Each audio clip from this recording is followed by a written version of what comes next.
I pressed send. My promotion party is this Saturday. Hope you'll come. Silence. Then my sister replied, "We're busy, don't wait." A minute later, my mother chimed in, "You only think about yourself."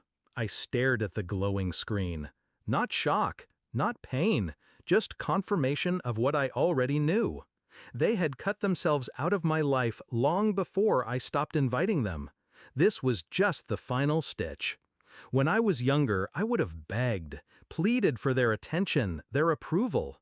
I remember bringing home good grades while my sister, drunk at 16, was carried into the house like a wounded hero. She was celebrated for chaos. I was invisible for achievement. And my mother, she always made sure the scales tipped in my sister's favor.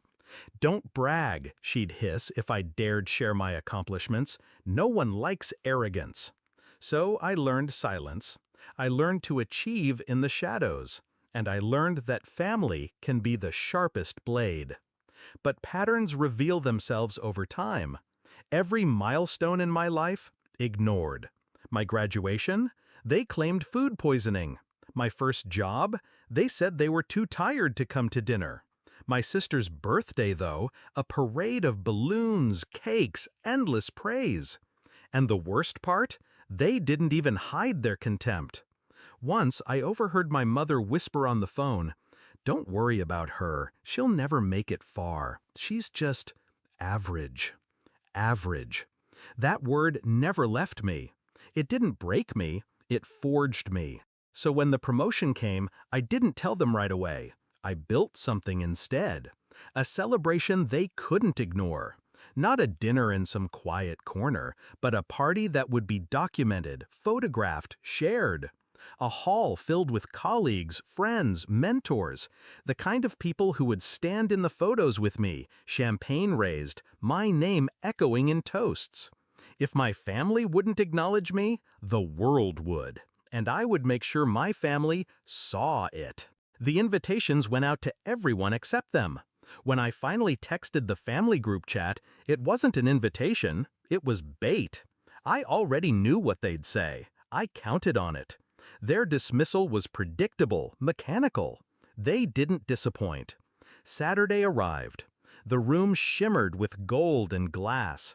Laughter bounced off the walls. My name was printed on banners, etched into the cake, whispered in congratulations. Cameras flashed. Phones captured every smile, every speech, every embrace. I posed with my new boss, with old professors, with friends who had become family by choice. Each shot was deliberate, curated. That night, as the last toast rang out, I posted the photos. Not one or two, an album, a flood. Captions sharp enough to cut. Surrounded by love. Grateful for those who truly support me. And then I turned off my phone. By morning, the messages were waiting. My sister first, "Wow, you didn't even tell us it was that big. People are asking why we weren't there. Do you know how embarrassing that is?" Then my mother, "Why would you post those things? You're trying to make us look bad." Finally, "Delete them right now." I didn't. I let the photos breathe. I let people ask the questions I knew would sting. Where was your family? The silence that followed wasn't mine to explain. It was theirs. Here's the thing about revenge. It doesn't always need fire or destruction. Sometimes it's colder, quieter. My family thrived on diminishing me, on convincing me I was small, invisible, forgettable. So I gave them the one thing they couldn't stand: visibility. Proof of my success. Proof of the love I'd built outside of them.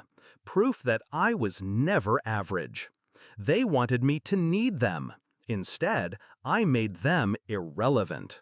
Now, every time they see those photos, circulating, tagged, celebrated, they're reminded of the truth.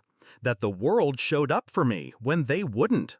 That their absence is louder than their presence ever was. And I finally feel free. Because the best revenge wasn't their downfall, it was showing them I rose without them. Final thought. I didn't block them. I didn't delete the chat. I leave it open so every win I share drips into their feed like poison. They taught me silence. I taught them regret. And that's a language they can never unlearn.